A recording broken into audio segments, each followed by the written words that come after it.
Depuis toujours, l'être humain lève les yeux vers les sommets. Non par goût du danger, mais parce qu'il sent que la hauteur rapproche du sens. La montagne n'est pas un décor, c'est une verticale sacrée. Elle relie la terre dense, le ciel invisible et l'espace intérieur de l'être humain. Comme Yggdrasil, c'est un axis mundi. Partout sur la planète, les montagnes sont devenues des lieux de révélation, d'épreuve et de transformation.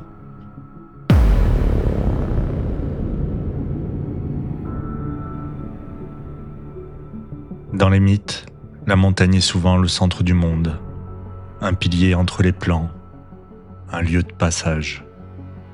Elle est l'équivalent naturel de l'arbre cosmique, du temple, l'Axis Mundi. Monter une montagne symboliquement, ce n'est jamais gravir un relief, c'est changer de niveau de conscience.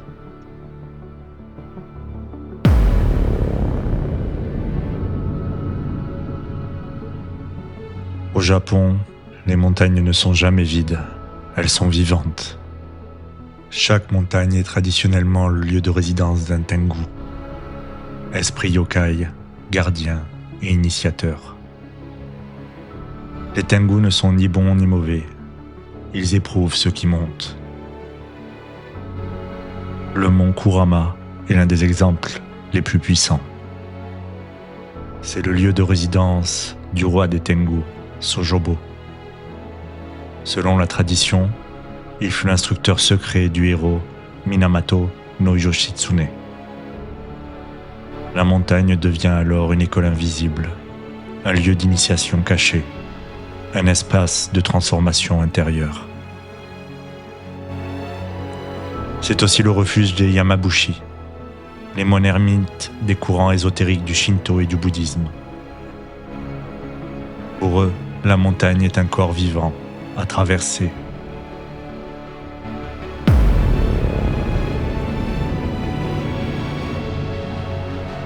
L'Himalaya est appelé le toit du monde.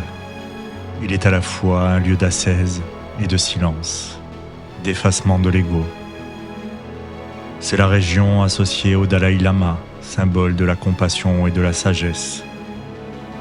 Mais c'est également un lieu qui réserve bien des mythes, comme Shangri-La, la cité des illuminés, ou encore le Yéti.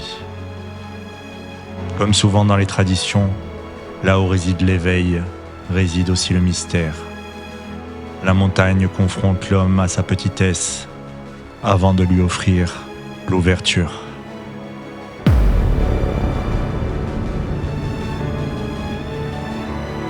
Les montagnes des Pyrénées portent une légende plus intime. La nymphe, Pyrène, aurait vécu un amour tragique avec Hercule.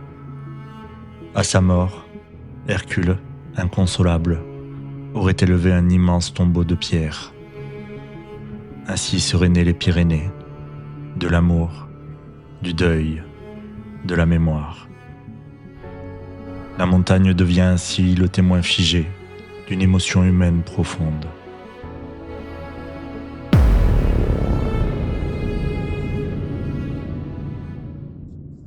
L'homme n'a pas seulement vénéré les montagnes, il a sans doute essayé de les reproduire. Des ziggourats aux pyramides d'Égypte, les pyramides mésoaméricaines. Tous ces monuments semblent être des montagnes artificielles. Elles semblent incarner l'élévation graduelle, la progression spirituelle, le lien entre la terre et le ciel. Mais quand l'élévation perd son sens intérieur, elle devient chute. La tour de Babel illustre une montée, technique, orgueilleuse, tournée vers la domination.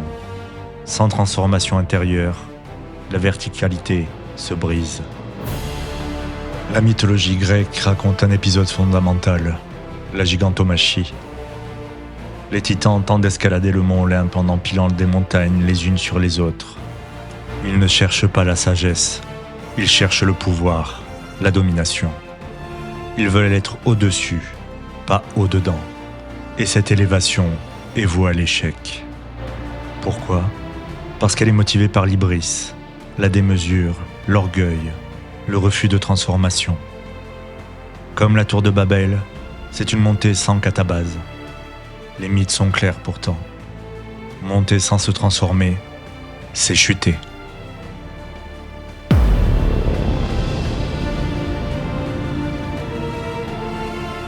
Les mythes ne disparaissent jamais, ils changent simplement de langage.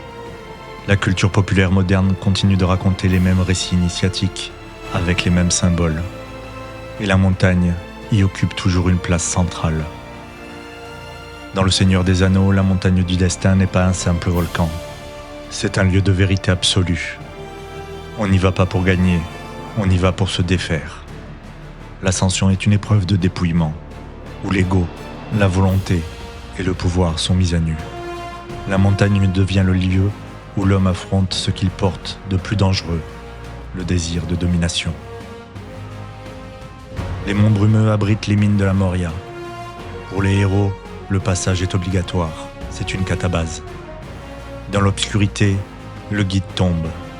La chute et la mort symbolique de Gandalf marquent une étape initiatique majeure. Il ne revient pas identique, il renaît. La montagne n'a pas été contournée, elle a été traversée.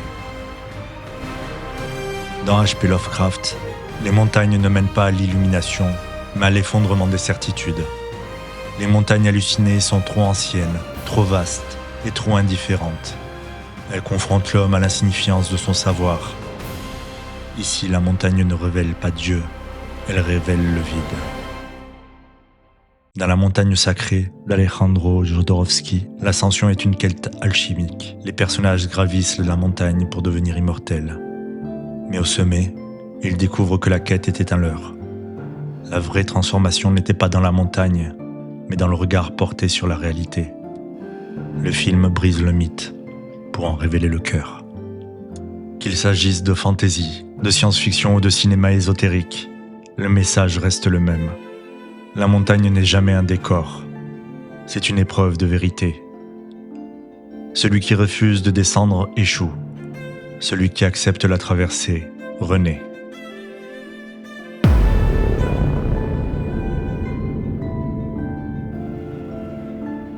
Tout parcours initiatique suit un récit précis. D'abord, la catabase. Descendre au niveau inférieur, rencontrer l'ombre, se purifier, se connaître. Puis vient l'anabase. Remonter au niveau 0, puis s'élever au niveau supérieur, accéder à la compréhension, mais jamais pour soi seul. Celui qui s'élève doit redescendre pour transmettre. La montagne nous l'enseigne naturellement. Les neiges fondent, deviennent rivières, puis fleuves, rejoignent la mer, puis l'eau s'élève à nouveau par évaporation. Elle retourne au sommet, et le cycle continue. Le savoir qui ne circule pas finit par se figer et se perdre.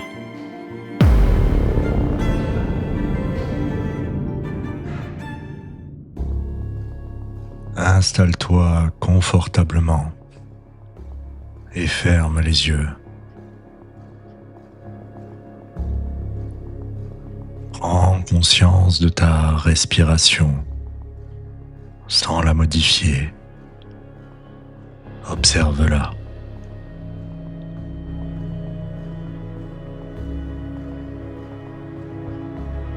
Tu inspires profondément par le nez et tu expires lentement par la bouche. Tu inspires profondément par le nez et tu expires lentement par la bouche. Tu inspires profondément par le nez et tu expires lentement par la bouche.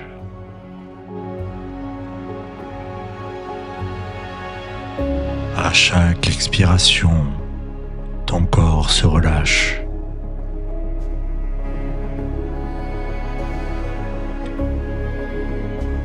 Devant toi, une montagne apparaît, stable, silencieuse.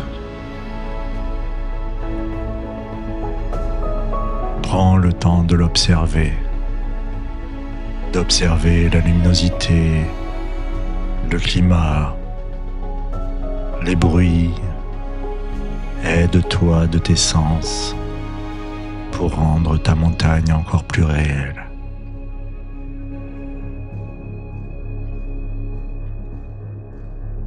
À chaque inspiration, tu montes légèrement la montagne.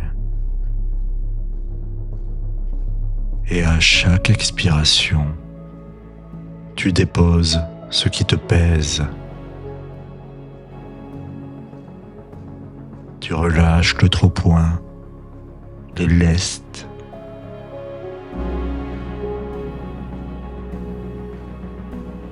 Tu inspires et tu montes la montagne.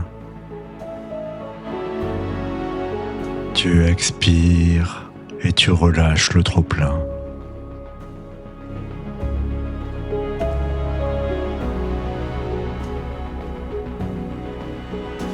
À mi-chemin, un passage descend à l'intérieur de la montagne. Tu pénètres au niveau inférieur. Tu observes sans juger.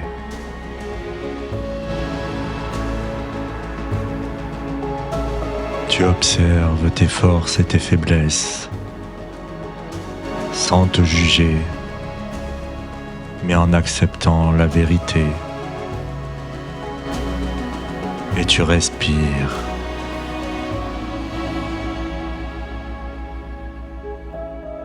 Tu respires et tu remontes à la surface, plus clair, plus aligné.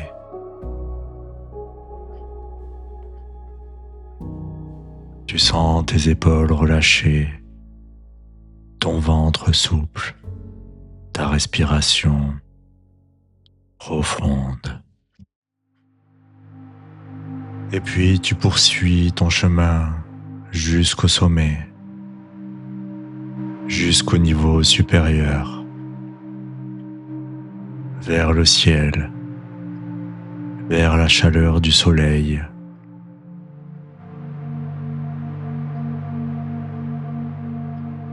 Ici, il n'y a rien à conquérir, seulement une compréhension simple.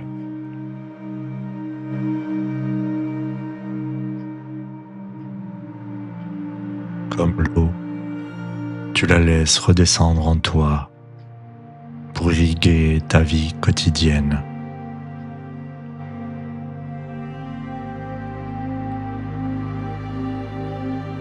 Tu es au sommet. Prends un moment pour ancrer en toi les sensations.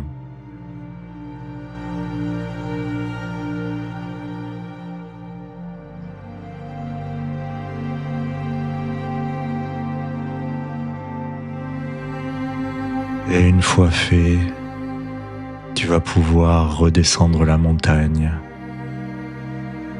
avec en toi cette expérience qui t'a appris à te connaître.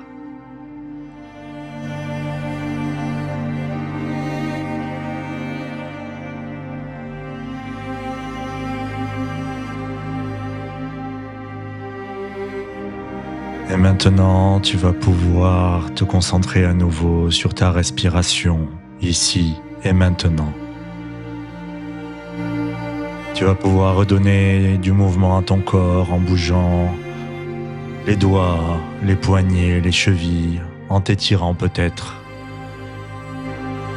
Et lorsque tu seras prêt, tu pourras réouvrir les yeux.